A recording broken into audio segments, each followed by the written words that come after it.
Hi Pisces, ito na po ang inyong reading. Kuha tayo ng ilang guidance, advice, messages para sa inyo. Para po ito sa darating na new moon solar eclipse in the sign of Virgo this coming September 21, 22, 2025. Kuha tayo ng ilang guidance, advice, messages na maaaring iwan ng baraha para sa inyo. Kung anong aasahan nyo, anong parating, regardless sa sign po na aking na-mention, kasi magpo-fall itong solar eclipse na to sa sign ng mga Virgo as I've mentioned. Why not? Baka meron akong ma-share sa inyo po na ilang messages na pwedeng epekto na iwan nito sa inyo in regards astrology. Okay? Pisces, anong kailangan yung marinig? Guidance, advice para po sa darating na ito na new moon solar eclipse. Anong kailangan marinig ng mga Pisces ngayon? Message? Mensaheng gabay po para sa mga Pisces, agad-agad. Message para sa mga Pisces. Okay, sandali. Excited ang baraha. Kunin ko lang itong ilang humarap. Ay, okay. May major ang bumabagsak na nakikita ko. Ay, tayo. Eto na. Sige, hindi natin pipigilan. The Empress card. The Stone card. The Death card. Hindi kailangan katakutan. The Hangman. All are in reverse. Sobrang mag-a-apply yan guys sa mag-highlight sa inyong zodiac sign. Share ko sa inyo sandali. Ayan. Ito pong darating na new moon solar eclipse na ito, it will highlighted your 7th house of relationship, partnership, marriage. Tayo po ay general reading Pisces. Just only take what resonate pa rin. Hindi kailangan katakutan ang mga sitwasyon. This is the death card. New moon, solar eclipse, something will end, yes, pero syempre naman, meron at merong bagong simula ang naghihintay sa inyo. Dumadaan po kayo sa patuloy na transitions, transformation, may ilang changes. Magandang pagkakataon to guys, na pag nilay-nilayan po ang inyong mga buhay relasyon, do some reflection, contemplation, meditation, purusyon. The Strength card, the Four of Swords, the Empress. Physically, mentally, emotionally, I will be honest, maybe this time, sarili naman, Pisces. Sarili naman. Kasi parang, especially kung mag-apply na hindi nagiging okay ang inyong mga pakiramdam or sitwasyon pagdating sa inyong mga buhay, pag-ibig, relasyon, kung kayo mga single at wala sa inyong mga isipan ang usaping itong pag-ibig, guys, general reading tayo, pwede po itong sa konektado sa business or matatawag yung someone, partner in life. Okay, general reading. Pero,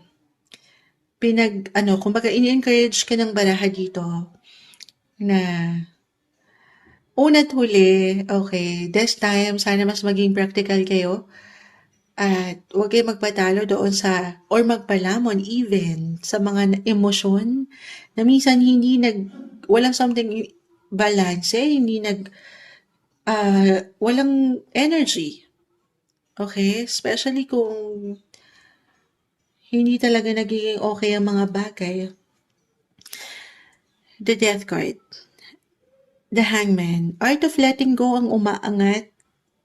This is for some of you, maaaring merong decision talaga na kailangang buuin na once and for all. Mag-hold on pa ba or magle-let go na? Ini-encourage kayo ng baraha again. Physically, mentally, emotionally, this time, recharge your energy. Piliin nyo ang inyong mga sarili. The Knight of Cups, the Six of Pentacles, give and take, balance pa ba? Mutual pa ba? May something energy pa ba kayong nare-receive sa inyong mga person or totally, parang ang hirap i-workout nito, the Eight of Pentacles po ay narito. Alam ko diretso yon pero meron talagang kailangan Okay, this time, meron kailangan tapusin. Okay, kasi baka meron pong sumasang-ayon ng mga doggies, merong natatakpan, merong hindi nabubuksan na ilang posibilidad. Oo. Sandali lang. Patahimikin natin ang ilang ingay. Ayan, di ko pala napipindot pa. Buti di pa ako nakakapagsalita. Patawarin. Nag-pause tayo. May ilang ganap sa paligid. Pero Pisces, relationship-wise, again, itong darating po na solar eclipse na ito, it will highlighted your 7th house. Maring meron talaga kayong bubuing desisyon na hindi madali at maring taliwas ito sa inyong kagustuhan or sinasabi ng inyong mga puso. Pero kung hindi kayo makapag-decide, baka ang universe na po ang mag-decide para sa inyo kasi aangat ang liwanag ng kusa. Yung awareness o yung clarity or may balita, impormasyon kayong matanggap na makapag-decide na kayo na if this is something hindi na talaga ma-work out, ayan, baka umangat na po ang pag-let go. So again, reversal tayo ha. Pwede itong mag-apply sa'yo or sa iyong person if ever. So, dalawa lang to guys ha. It's either, sabi ko nga, may ilang changes lang kayong pinagdadaanan pa eh. Yes, something will end, pero mayroon pang opportunity. Opo. Pag nilay-nilayan ang mga bagay ha. Moonshot, okay naman kami. Walang problema. Ito yun. Kailangan nyo lang muna din ng time together. Why not? Take new chances. Take risks, new beginnings, new opportunity. Mag-try kayo ng something new. Okay? Para mas mapaangat nyo yung love, yung romance, yung connection nyo. Kaano man kayo katagal na or ano pa man, wala namang perfect relationship. Balance naman, meron. Depende ito, guys. Pare-pareho kayo ng sign.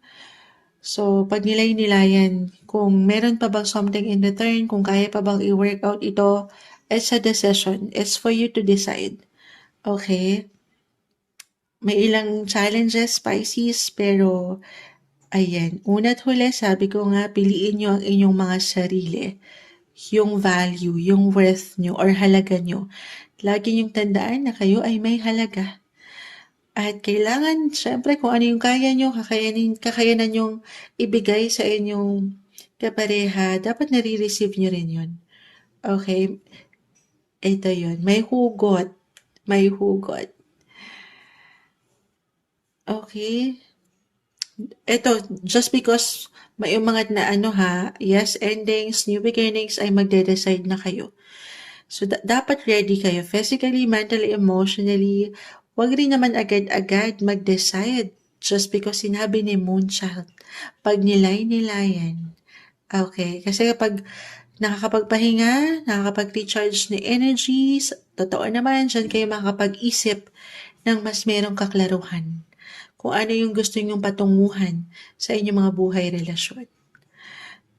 Okay?